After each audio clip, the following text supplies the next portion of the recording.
운수 좋은 날. 현진건. 현대어 및 나레이션 각색본. 이 작품은 하루 종일 손님을 태우며 큰 돈을 벌게 된 가난한 인력 거꾼 김첨지의 이야기로 그의 기쁨이 병든 아내의 죽음이라는 비극적인 현실과 충돌하는 상황을 통해 삶의 아이러니와 비극성을 보여주는 작품입니다. 그럼 운수 좋은 날 시작합니다.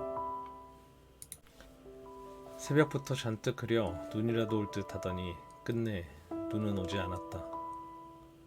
대신 얼담한 비가 추적추적 내렸다. 그날은 동소문 안에서 인력거를 끄는 김첨지에게 오랜만에 찾아온 말 그대로 운수 좋은 날이었다. 그는 앞집 마님을 전찻길까지 모셔다 드린 것을 시작으로 또 손님이 있을까 싶어 정류장에서 내리는 사람 하나하나를 향해 거의 비는 듯한 눈길을 보냈다. 마침내 교원으로 보이는 양복쟁이를 동강학교까지 태워다 주었다. 첫 번에 30전, 둘째 번에 50전. 아침으로는 꽤 괜찮은 벌이었다. 근 열흘 동안 돈 구경도 못하던 그는 10전짜리 백동화 서푼 혹은 5푼이 손바닥에 얹힐 때마다 눈물 날 만큼 기뻤다. 그날의 80전은 유난히 귀했다. 목을 축일 모주 한 잔도 사 마실 수 있고 무엇보다 병을 앓고 있는 아내에게 그토록 먹고 싶어하던 설렁탕 한 그릇을 사다 줄 수 있기 때문이었다.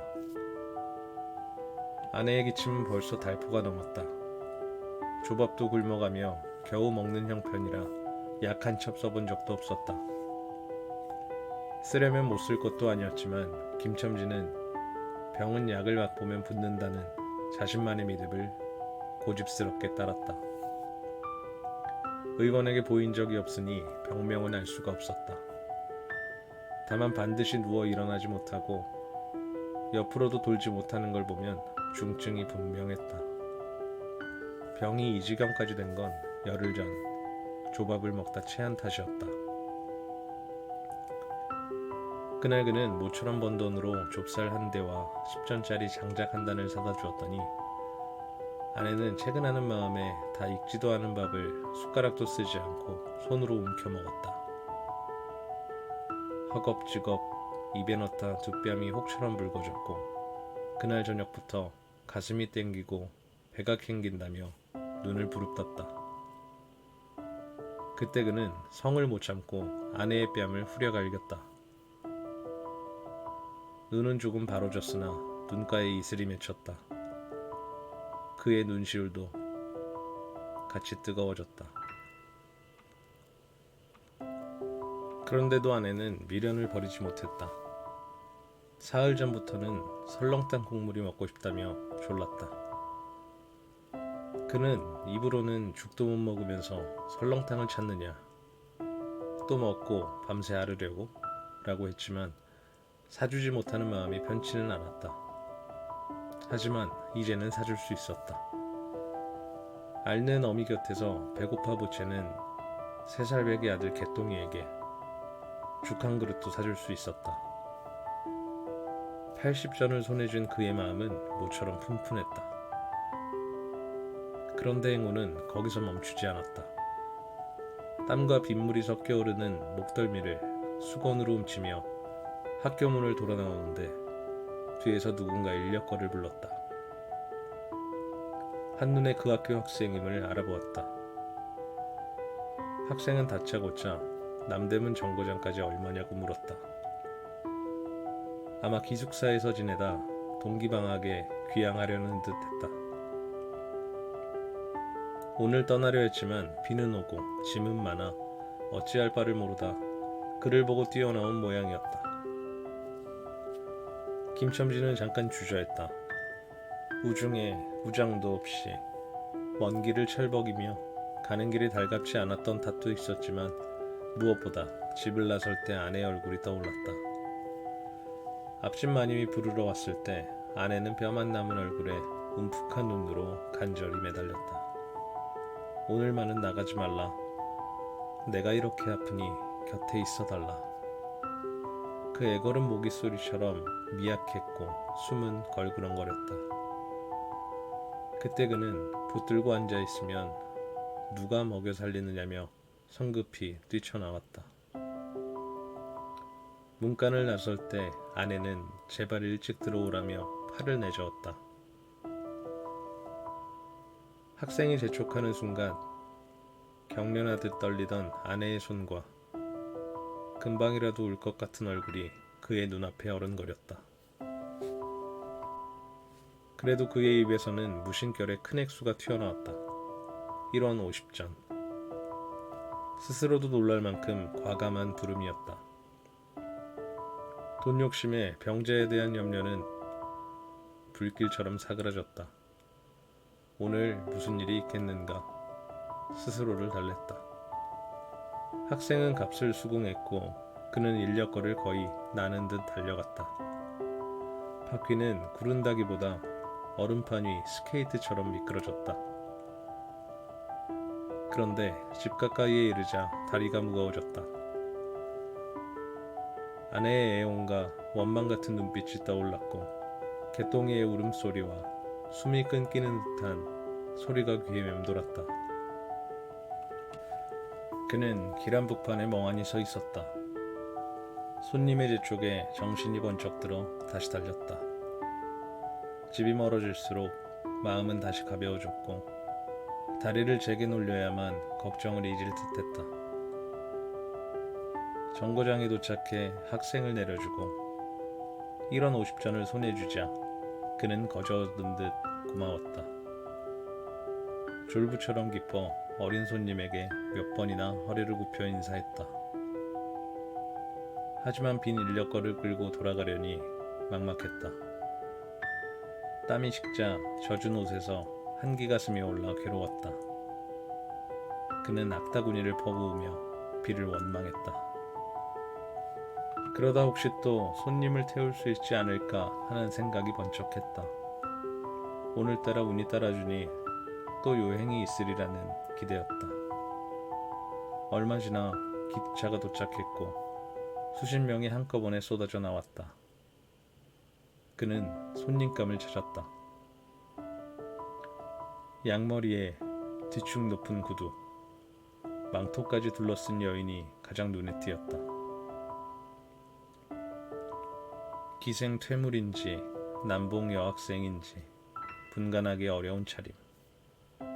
그는 슬그머니 다가가 가격을 낮춰보시겠노라 공손히 권했고 목적지도 묻지 않으며 들고 있는 일본식 버들고리짝 손잡이에 자연스레 손을 얹었다. 여인은 벼락같이 소리를 지르며 귀찮다고 쏘아붙이고는 획 돌아섰다. 그는 물러서며 타이밍을 놓쳤음을 느꼈다. 전차가 들어와 사람을 가득 싣고 움직일 때 차에 오르지 못한 손님 하나가 남았다. 큰 가방을 든 모양새로 붐비는 차 안에서 짐이 크다는 이유로 밀려 내려온 듯했다. 그는 곧장 다가가 인력거를 권했고 신랑이 끝에 60전에 인사동까지 데려가기로 했다. 인력거가 무거워지자 그의 몸은 오히려 가벼워졌고 다시 인력거가 가벼워지니 몸은 도리어 무거워졌다. 이번에는 마음까지 초조했다. 집안 광경이 자꾸 눈앞에 아른거려 요행을 더 바랄 겨를이 사라졌다. 나무든 걸처럼 뻣뻣한 다리를 채찍질하듯 다그치며 질퍽거리는 길을 내달렸다. 길 가는 네가 저렇게 술 기운이 뺀 인력거꾼이 이 진찬길을 어떻게 가나 염려할 만큼 걸음은 황급했다. 흐리고 비오는 하늘은 어둑해져 벌써 황혼이 가까운 듯했다. 창경원 앞에 이르러서야 턱끝에 찬 숨을 겨우 오르고 걸음을 조금 늦췄다. 집이 가까워질수록 마음은 묘하게 누그러졌다. 그러나 그 누그러짐은 안심해서가 아니라 자신을 덮칠 불행이 빈틈없이 모습을 드러내려는 순간이 다가왔음을 어리마는 두려움에서 오는 것이었다. 그는 불행에 닿기 전 시간을 조금이라도 늘리려는 듯 발길을 느리게 끌었다. 기적에 가까운 벌이를 했다며 붙잡아두고 싶은 기쁨이 있었고 어떻게든 이 순간을 오래 지니고 싶었다. 양옆을 두리번거리며 서성이는 모양은 마치 자신의 다리가 불행을 향해 자기를 끌어가는데 도저히 어찌할 수 없어 누군가 좀 붙들어달라고 숨짓하는 사람 같았다. 마침 길가 선술집에서 친구 치삼이가 걸어 나왔다. 구레나룻이 턱과 뺨을 덮은 우람한 얼굴에 싹싹한 목소리를 가진 사내였다. 치삼은 김첨지가 문안을 다녀오는 듯 보인다며 돈 좀 벌었으면 한 잔 들자고 너스레를 떨었다. 김첨지는 반가웠다. 이 친구가 자신을 잠시라도 이 불행의 길에서 붙잡아줄 것 같았기 때문이다. 선술집 안은 훈훈하고 따뜻했다. 추어탕 소뚜껑을 열 때마다 뭉게뭉게 피어오르는 흰 김, 석쇠 위에서 지글지글 구워지는 너비아니와 제육, 간과 콩팥, 북어와 빈대떡이 뒤섞인 냄새가 허기를 붙잡고 흔들었다. 그는 빈대떡 2장을 쪼개 입에 넣고 추어탕 한 그릇을 주문했다. 줄인 창자는 맛을 보는 순간 더 비어지는 듯했고 드리라 드리라 재촉했다. 두부와 미꾸리가 든 국을 물처럼 들이켰다. 이어 데운 막걸리 곱빼기 2잔을 치삼과 나눠 마셨다. 빈속에 퍼지는 알코올의 열이 얼굴을 화끈 달아오르게 했다. 곱빼기 한 잔을 더 청했고 그의 눈은 벌써 풀리기 시작했다. 석쇠 위 떡을 숭덩숭덩 볼을 불룩거리며 또 곱빼기 2잔을 더 시켰다. 치삼이 벌써 넉 잔이나 마셨다고 돈이 40전이라며 은근히 주의를 주었다. 김첨지는 오늘 운수가 좋아 돈을 산더미처럼 벌었다고 허풍을 섞어 대꾸했다. 소년종이 술을 더디게 붙자 그는 괜시리 화를 내고 허리춤에서 1원짜리 한 장을 꺼내 탁 하고 내던졌다. 은전 몇 푼이 딸랑이며 바닥을 튀었다. 치삼이 황급히 주워 건네자 걔는 자신의 행동이 스스로도 더럽게 느껴졌는지 잠깐 흠칫했지만 곧 분노를 더 키워 돈을 벽에 내던졌다. 양푼에 떨어진 돈이 쨍 하고 소리를 냈다. 술은 곱빼기로 거듭 채워졌고 그는 수염에 묻은 술을 훔치고는 또 부어달라고 소리쳤다. 잠시 후 그는 치삼의 어깨를 치며 껄껄 웃다가 사람들이 모두 돌아볼 만큼 크게 목소리를 높였다. 정거장에서 손님을 노리다 망토를 두른 여인에게 귀찮게 굴지 말라는 핀잔을 들었던 이를 흉내까지 내며 이야기해 술자리를 웃음바다로 만들었다. 그러나 그 웃음은 길게 가지 못했다. 그는 갑자기 울음을 터뜨렸다. 치삼이 어이없어하는 사이 그는 아내가 죽었다고 흐느꼈다. 친구가 거짓말 말라고 다그치자 그는 오늘이라고 반복하며 마누라의 시체를 집에 둔 채 술을 먹는 자신이 죽일 놈이라고 울부짖었다. 치삼은 흥이 깨진 얼굴로 정말이든 아니든 당장 집으로 가보자고 팔을 잡아 끌었다. 그런데도 그는 이내 또 말을 바꾸어 아내가 멀쩡히 살아있다고 자신에게 속았다며 아이처럼 손뼉까지 치면서 웃었다. 그 모든 무수는 실은 스스로 믿고 싶지 않은 진실을 부정하는 몸부림이었다. 시삼은 점점 불안해졌고 거듭 집으로 가자고 권했다. 그는 안 죽었다고 큰 소리를 치며 버텼지만 그 말 끝엔 제발 아니기를 바라는 흔들림이 배어 있었다.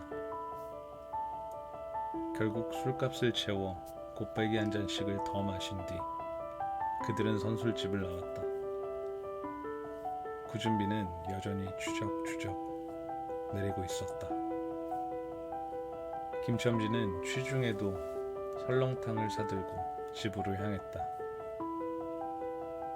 집이라 해도 셋집, 그것도 집 전체가 아니라 안채와 뚝 떨어진 행랑방 한 칸을 빌려 사는 처지였다. 물을 길어다 쓰며 한 달에 1원씩 내는 매우 가난한 살림이었다. 만약 그가 술이 덜 들었더라면 대문에 한 발 들이는 순간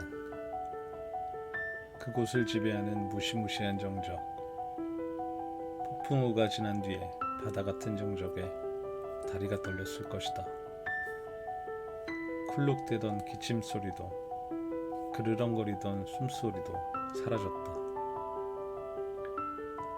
다만 이 무덤 같은 침묵을 깨뜨리기보다 더 깊게 하는 빡빡 하는 그 그윽한 소리만이 들렸다. 어린아이가 젖을 빠는 소리였으나 꿀떡꿀떡 넘어가는 소리가 없었다. 빈 젖을 헛발고 있다는 뜻이었다. 그 역시 이 불길한 침묵을 어렴풋이 짐작했을지 모르겠다. 그렇지 않았다면 대문을 들어서자마자 전에 없이 큰 소리를 치며 남편이 들어왔는데 왜 나오지도 않느냐고 호통치지도 않았을 것이다. 그것은 몸을 엄습하는 불길한 예감을 밀어내려는 허장성세였다. 그는 문을 왈칵 열었다. 떨어진 사짜리 및 먼지, 빨지 않은 기저귀의 똥내와 오줌내, 때가 덕지덕지 밴 옷내, 병인의 땀 썩은 냄새가 뒤섞인 퀴퀴함이 코를 찔렀다. 방에 들어서며 설렁탕을 내려놓을 틈도 없이 그는 소리쳤다. 주야장천 누워만 있으면 그게 제일이냐며, 남편이 와도 일어나지 못하느냐며, 발길로 누운 이에 다리를 툭 찼다. 그러나 발끝에 닿은 감각은 살아있는 살이 아니라 나무든 걸 같았다. 그 순간 빽빽하던 소리가 응아로 바뀌었다. 개똥이가 물 던졌을 때고 울기 시작했다. 그러나 그 울음은 온 얼굴을 찡그려 운다는 표정을 지을 뿐 목이 잠겨 속에서 가라앉아 나오는 듯 미약했다. 오랫동안 울다 울 기운조차 다해버린 아이의 소리였다. 김첨지는 다리가 풀리듯 무너져 아내의 머리맡으로 달려들었다. 까치집처럼 엉킨 머리칼을 양손에 움켜잡고 계속 흔들며 말을 하라고, 입이 붙었느냐고, 왜 아무 대답이 없느냐고 애원하듯 다그쳤다. 그러나 방 안에는 허공을 가르는 목소리만 메아리쳤다. 그는 다시 정말 죽은 것이냐고, 왜 답이 없느냐고, 낮고 거친 숨으로 중얼거렸지만 돌아오는 건 오직 정적뿐이었다. 그러다 그는 눈을 멈추었다. 위로 치켜뜬 채 굳어버린 아내의 눈동자가 보였다. 그것은 방금까지도 천장만을 향하고 있었다. 그는 그 눈이 자신을 보지 못함을 이제 더는 아무것도 듣지 못함을 알아차렸다. 그때 그의 끝말이 목에 걸렸다. 산 사람의 눈에서 떨어진 닭똥 같은 굵은 눈물이 주근이의 뻣뻣한 얼굴을 어릉어릉 적셨다. 그는 문득 미친 사람처럼 아내의 얼굴에 자신의 얼굴을 비비며 흐느꼈다. 오늘따라 운수가 좋다며 뛰어다니던 하루가 이렇게 끝났음을 깨닫는 순간이었다. 그는 설렁탕 그릇을 멍하니 바라보았다. 뚜껑 아래에 아직 김이 서려 있는 듯했다. 그는 손을 떨며 그릇을 아내 곁에 밀어놓았다. 그토록 먹고 싶다던 그것을 이제 누가 먹는단 말인가. 그는 그제야 무릎이 꺾여 바닥에 주저앉았다. 무너져 내리는 몸을 가눌 힘이 없었다. 마지막으로 그는 목 안에서 터져나오는 소리를 눌러 담으며 스스로에게 말하듯 낮게 중얼거렸다. 설렁탕을 사다 놓았건만 정작 먹어야 할 이는 이미 세상을 떠났다고. 오늘따라 운수가 좋다 여겼건만 결국 그 운수의 끝은 이토록 잔혹했다고. 그렇게 말끝을 흐리며 그는 텅 빈 그릇과 차갑게 굳은 얼굴 사이에 한참을 울었다.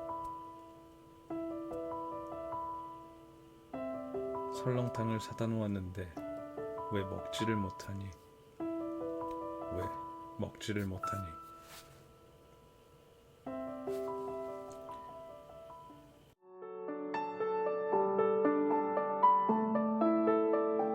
운수 좋은 날의 역설, 비극으로 끝난 희망.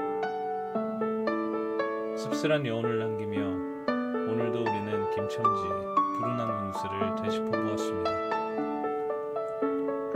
여러분에게 운수 좋은 날은 어떤 의미로 다가오셨나요?